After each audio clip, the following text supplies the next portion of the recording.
Bonjour, La Voix est libre tous les samedis sur France 3 et aujourd'hui nous faisons une infidélité au monde politique pour nous pencher sur un secteur primordial dans la vie bourguignonne, le monde du vin, à l'occasion de la fameuse Saint-Vincent tournante qui se déroule tout ce week-end à Gilles, les Citeaux et à Vougeot. Sur ce plateau, avec nous, Claude Chevalier, le président du BIVB, le Bureau interprofessionnel des vins de Bourgogne, pour faire simple pour les néophytes, pour présenter tout le monde viticole bourguignon. Bonjour à vous. Bonjour. Thierry Gaudière, directeur de la revue Bourgogne aujourd'hui, la Bible des amateurs des vins de Bourgogne. Bonjour Thierry. Bonjour. Et Guillaume d'Angerville, président délégué de l'association des climats de Bourgogne. Je fais court parce que la réalité de l'association, c'est l'inscription des climats de Bourgogne au patrimoine mondial de l'UNESCO. Et c'est un des gros dossiers de l'année. Bonjour Guillaume d'Angerville. Bonjour. Avant d'ouvrir ce dossier des climats, parce qu'on va en parler longuement, on va revenir d'abord sur novembre dernier, Claude Chevalier, au moment de la vente des vins des Hospices de Beaune. On sait que les cours de cette vente de charité sont en partie vus comme un baromètre des prix en général, et vous avez poussé, on va le dire, un coup de gueule contre une nouvelle hausse des prix à la vente des hospices. Est-ce que c'était une hausse de trop ? C'est-à-dire que la réalité, c'est que mon coup de gueule était plutôt sur un phénomène d'organisation de la vente des vins. Moi, je suis peut-être un traditionnaliste. Je considère que la vente des vins est l'événement majeur médiatique bourguignon et qu'on doit conserver un certain système qui respecte tout le monde. Et j'ai un peu attaqué Christie, pas seulement sur le fait de l'augmentation des prix. Il est vrai que le système tel qu'il est fait aujourd'hui fait que les premiers acheteurs sont souvent des particuliers qui vont acheter une pièce de vin et qui, finalement, donnent un peu le ton. Maintenant, est-ce que c'est négatif ou pas ? J'en sais rien. On a toujours considéré en Bourgogne que la vente des vins, même si par certains était considérée comme un baromètre, n'en est pas un. C'est pas parce que les prix augmentent à la vente des vins que les prix vont augmenter ou à la propriété ou dans les transactions négociées. Mais il y avait un contexte derrière ça, d'augmentation régulière depuis plusieurs années, avec des années de toutes petites récoltes, donc de gens qui se disaient je vais peut-être augmenter parce que sinon j'aurai moins de rentrée financière. Il y a ce souci-là, cette question-là dans le vignoble. Ça c'est peut-être la réalité. Mais encore une fois, je voudrais revenir sur mon problème de fond. Moi, ce que je voudrais, c'est qu'on arrive à continuer de respecter on va dire les acheteurs qui sont dans la salle. Je pense que Christie mène la vente des enchères comme il mène une vente de tableaux ou de livres avec des acheteurs anonymes. Il n'y a pas d'acheteurs anonymes dans la salle. Il y a un jeu à faire. Et ce qui a fait la réputation des hospices, c'était le jeu. On ne va pas revenir en arrière avec le crieur. Mais c'était quand même, ça faisait partie d'un folklore. On acceptait que les journalistes rentrent. Il y a eu 2-3 phénomènes qui ont fait que les journalistes se sont retrouvés un peu floués et si on floue les journalistes, ils n'ont plus envie de venir. Moi, j'avais lu un article de Burchi, pour ne pas le citer, et qui m'avait alarmé. C'est à cause de ça que j'avais un peu poussé mon coup de gueule. C'était plus sur un problème de fond que de forme. Thierry Gaudière. Oui, mais je pense aussi que les augmentations de prix aux hospices, mais aussi à la propriété qu'on rencontre, est le fruit de 30-40 ans d'histoire de la Bourgogne. Au fil du temps, évidemment, le vin a quitté cette notion d'aliment, de boisson, pour devenir un produit culturel. Et évidemment qu'aujourd'hui, avec la mondialisation, ce produit culturel est largement plus valorisé que lorsqu'il était simplement un aliment. Je pense qu'il y a aussi ce phénomène-là qui a débuté dans les années 70. Est-ce qu'il y a un risque de surchauffe, Claude Chevalier ? Est-ce que, à un moment donné, les augmentations assez régulières de prix, on pense beaucoup aux grands crus par exemple, on peut aboutir à un phénomène qui va poser souci ? Et est-ce que c'est pas le rôle d'une interprofession d'organiser la réflexion autour du prix des vins et des produits ? Alors ça, c'est un sujet de réflexion, effectivement, on l'a à l'interprofession. Le problème, c'est que on ne peut pas contrôler ni imposer. D'abord, c'est illégal. Et en plus, on a du mal à le faire. Et je ne pense pas qu'on puisse empêcher des gens qui n'ont pas beaucoup de vin et qui ont des appellations très connues d'augmenter leur prix. Maintenant, si on doit parler d'incidence sur le marché, je pense qu'à un moment donné, on pourra reprocher à la Bourgogne ce qu'on a beaucoup reproché au Bordelais au cours des dernières années. Ça, c'est le risque. C'est-à-dire les vins les plus prestigieux qui s'envolent totalement pour arriver à des prix... C'est pas seulement les vins les plus prestigieux, parce que les vins les plus prestigieux, sont toujours achetés par une clientèle qui les voudra. Ça, c'est le côté spéculatif, c'est le côté, j'allais dire m'as-tu vu, mais un petit peu, c'est le côté snobisme qui fait qu'on voudra du Musigny, du Montrachet, etc., etc. Par contre, sur des appellations moindres, il y a quand même des augmentations qui existent aujourd'hui et qui, à mon avis, à un moment donné, risquent d'être pénalisantes. Même si ça ne dure pas dans le temps, pendant une période donnée, le temps que les gens acceptent la légère augmentation ou la très forte augmentation, c'est plus facile d'accepter une légère qu'une très forte, il y aura une perte de marché. Moi, je le vois quand on va dans des magasins et puis qu'on dit, tiens, on voit un vin qui a augmenté parce qu'il valait tel prix et qu'il est passé à 30% plus cher. Quand on interroge les vendeurs, ils disent on en vend moins. Ouais. Alors, conséquence de ça, ou pas, d'ailleurs, vous allez nous le dire, on voit une évolution dans les ventes des terres, après la vente des vins. On a beaucoup parlé, ça a fait énormément parler, de la vente du château et des vignes de Gevrey-Chambertin, un investisseur chinois de Macao, mais il y a eu en réalité toute une suite de transactions assez importantes, avec en particulier des gens spécialisés dans le luxe. François Pinault, par exemple, qui a racheté un domaine à Vaune-Romanée, LVMH, qui vient de racheter le Clos des Lambrais. Ça, c'est des grosses ventes. Est-ce qu'on n'est pas en train d'entrer dans quelque chose de complètement nouveau, Thierry Godillère, en Bourgogne, avec, on va dire, des gens qui font le vin, qui vont de moins en moins posséder la terre? Ça devient, pour certains, de plus en plus difficile, évidemment. Mais cette évolution des prix ne date pas d'aujourd'hui. Aujourd'hui, je regardais le prix moyen de l'hectare en Côte d'Or, est de 515 000 €. Il était à 197 000 en 1995. Donc la hausse s'est aussi faite sur 20 ans. Donc, alors ça, c'est d'une façon générale. Et en Saône-et-Loing, aujourd'hui, les prix sont à 66 000 € l'hectare, alors qu'ils étaient, il y a 20 ans, à 47 000.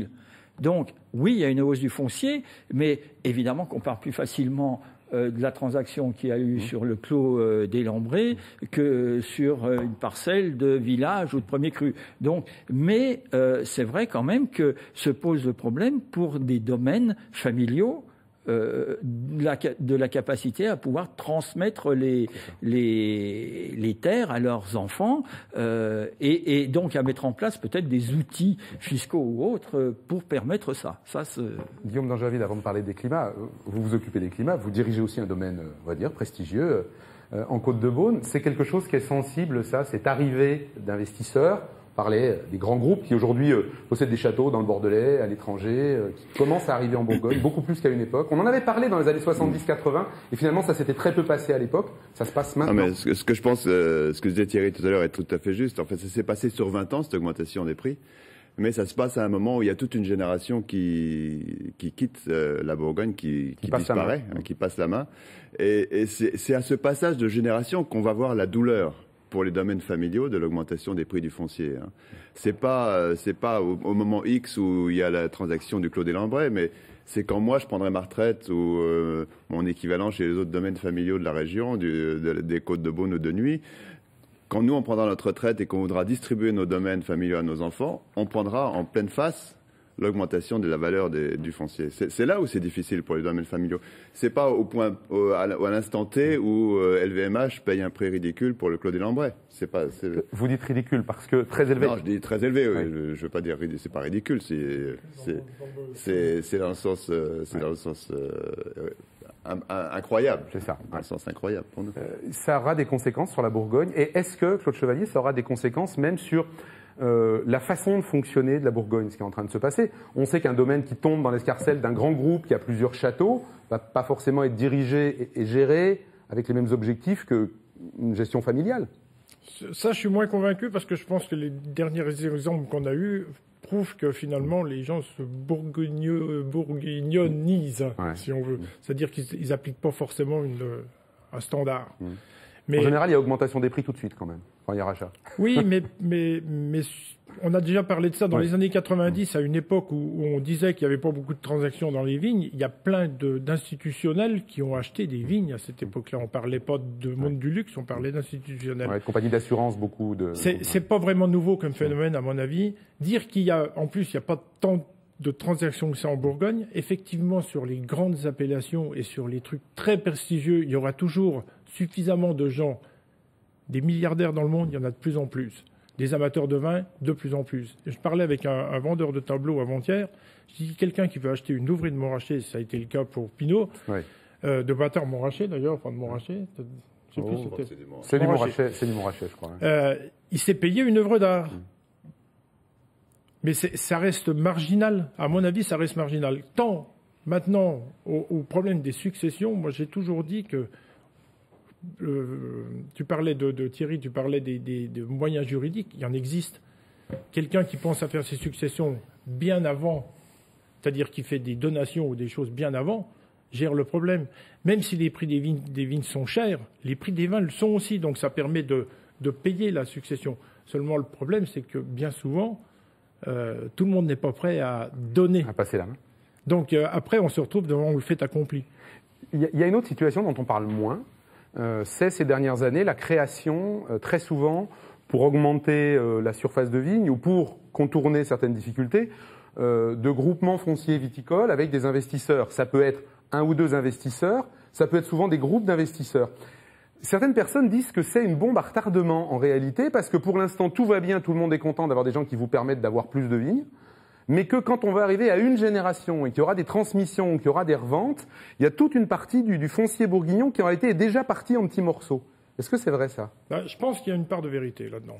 Alors, ce que je voulais dire aussi, c'est que bien souvent, les gens qui critiquent le fait qu'il y ait des investisseurs étrangers qui viennent sont les premiers à en chercher. Donc, c'est le chien qui se mord la queue ou le chat qui se mord la queue, je ne sais plus comment on dit, mais c'est un peu ça. Donc, moi, j'ai l'exemple, par exemple, de quelqu'un qui disait « Jamais c'est pas normal que les vignes soient vendues à quelqu'un », puis le jour où il a vendu une vigne, puis que c'était des investisseurs qui l'ont acheté, il n'a pas cherché d'où venait l'argent. Donc, il faut qu'on soit raisonnable. Il faut pas seulement dire c'est pas normal et faire le contraire de ce qu'on est en train de dire. Et c'est vrai que tout type de domaine aujourd'hui cherche des investisseurs par des GFA, des petits domaines comme des domaines aussi très prestigieux, parce que le prix du foncier fait que chacun ne peut plus investir. Là, ce que je voudrais dire, c'est que c'est peut-être parce que un viticulteur est aussi amateur d'œuvres d'art, j'allais dire. C'est-à-dire qu'il y a beaucoup de viticulteurs qui préfèrent acheter des appellations prestigieuses plutôt que d'acheter des petites appellations qui finalement sont toujours à un coût raisonnable. Et effectivement, la première chose qui vient à l'esprit d'un viticulteur, c'est de dire « moi, j'ai pas assez d'argent. Par contre, je connais des gens qui en ont, ils vont l'acheter pour moi ». Mais il y en existe des gens qui achètent. J'ai l'exemple je discutais avec quelqu'un des hospices, ils avaient perdu un acheteur qui avait acheté pour 150 000 € de vin. Et donc, ils l'ont recontacté, il ne venait pas enlever le vin. Et cette personne-là ne se souvenait plus qu'il avait acheté pour 150 000 € de vin. Bien. C'est dire qu'aujourd'hui, c'est comme une œuvre d'art. C'est dire que dans cette période de crise, je me fais peut-être un peu tromper de discussion. Et il avait oublié. Deuxième chapitre de notre émission. Je voudrais juste, je vais vous couper, je voudrais juste dire un truc. Finalement, il y a un avantage quand même à ça, d'avoir des prix qui montent dans le foncier. Ça veut dire que la Bourgogne est connue, reconnue et reconnue mondialement. Vous voulez dire qu'à certaines époques, les vignerons auraient bien aimé être dans cette situation-là. Et je relie le prix des terres au prix du vin dans la bouteille. Alors oui, il y a des vins qui deviennent inaccessibles pour nous parce que ça devient un village de Côte de Nuit à 50 €. Bon, oui, c'est cher. Mais je pense qu'en Bourgogne, il y a toujours des jolis vins, des beaux vins accessibles. Moi, je vais prendre en Mâconnais, un Viré-Clessé. L'autre jour, chez un caviste, je voyais un vin que je connais d'un domaine qui fait des superbes choses, qui était à 12 €. Voilà. Le message est passé pour ceux qui nous regardent. Le grand dossier de l'année, un des grands dossiers, Guillaume d'Angerville, ça va être effectivement les climats. C'est un dossier de longue main, comme on disait dans le temps, qui dure depuis longtemps. Est-ce que c'est la dernière ligne droite ? Est-ce que vous êtes presque au bout ? Est-ce que à la fin de l'année 2015, la Bourgogne sera dans le patrimoine mondial ? Écoutez, je ne peux pas faire un pronostic aussi clair que celui-là, bien entendu, mais ce que je peux vous dire quand même en 2 mots, c'est, comme vous le dites, c'est un très très vieux dossier, puisque Aubert de Villaine, à qui il faut rendre ici hommage, a démarré cette grande aventure il y a maintenant 8 ans, et que depuis janvier 2014, nous sommes effectivement candidat officiel de la France pour rejoindre la liste du patrimoine mondial de l'UNESCO.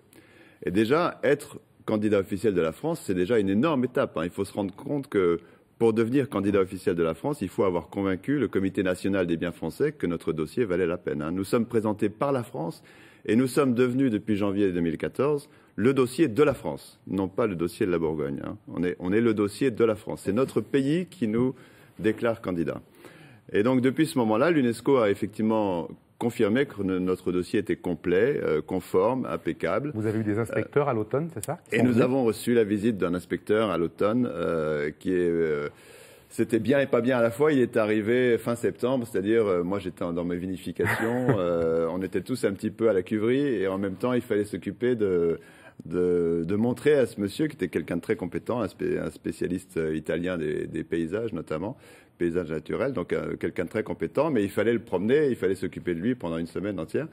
Et à la suite de cette visite, qui s'est, je pense, bien passée, en plus dans des conditions climatiques agréables, donc la Bourgogne était sous son meilleur visage, nous avons entamé une période qu'on peut appeler question-réponse un petit peu avec l'UNESCO, avec les experts du panel de l'UNESCO qui étudient notre dossier.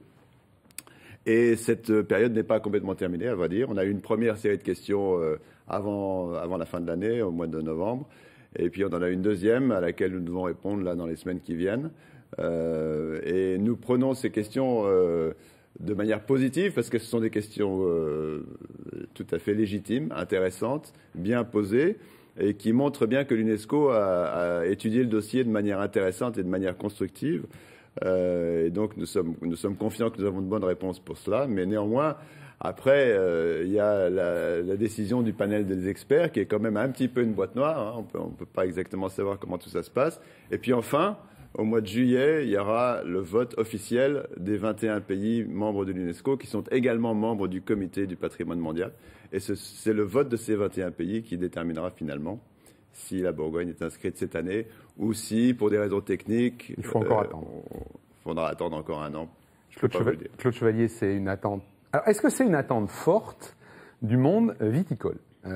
Et vous vous doutez du mauvais esprit que je mets dans cette question. Est-ce que c'est pas plus un dossier des politiques, du monde du tourisme, que du monde des vignerons en réalité? Je pense pas, parce qu'au départ, c'est quand même j'aurais tendance à dire, c'est comme le monde viticole qui a relancé le dossier. Donc, à partir de ce moment-là, effectivement, il y a toujours, comme dans toutes les grandes causes, il y a toujours des gens qui sont contre au départ, mais qui, si jamais ça arrive, vont être les premiers à avoir une fierté extraordinaire de se retrouver dans le patrimoine mondial de l'UNESCO. Donc, je considère aujourd'hui que c'est devenu une attente pour la plupart des gens en Bourgogne. Même s'il y a encore 2-3 personnes qui vont avoir des réticences parce que ça va nous imposer des trucs. Oui, voilà, c'est ça qu'on entend. Mais en même temps, nos vins se vendent déjà bien. Qu'est-ce qu'on va s'embêter à se rajouter des règles? Mais ça, c'est pas l'objet. Chacun sait que c'est pas l'objet. C'est pas l'objet d'augmenter le prestige de la Bourgogne qui n'a pas besoin de ça pour l'avoir. Le prestige viticole de la Bourgogne, il existe déjà. Non, je pense on a parlé un tout petit peu avant le début de l'émission avec Thierry. Je pense qu'il y a un élément extrêmement, extrêmement important de cette candidature et qui ne dépend, à vrai dire, pas du résultat. Évidemment, on attend avec impatience d'être inscrit, mais le simple fait que nous ayons lancé cette candidature il y a 8 ans a fait prendre conscience à des tas de gens de l'aspect unique de notre région, du côté totalement incroyablement spécial de la viticulture bourguignonne, de la viticulture de terroir et de cette manière de lier le vin produit au lieu sur lequel il est produit d'une manière tellement spécifique et tellement fine.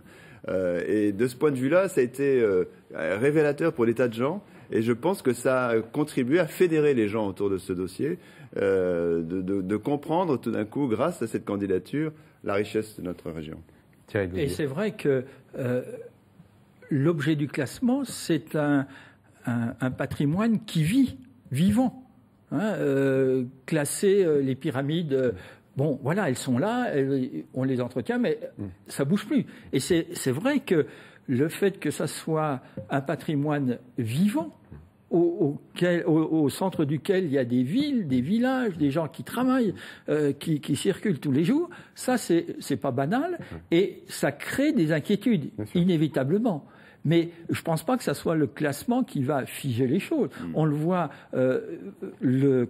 la côte méridionale de Beaune, c'est-à-dire le sud de Beaune a été classé au début des années 90, au titre des sites remarquables.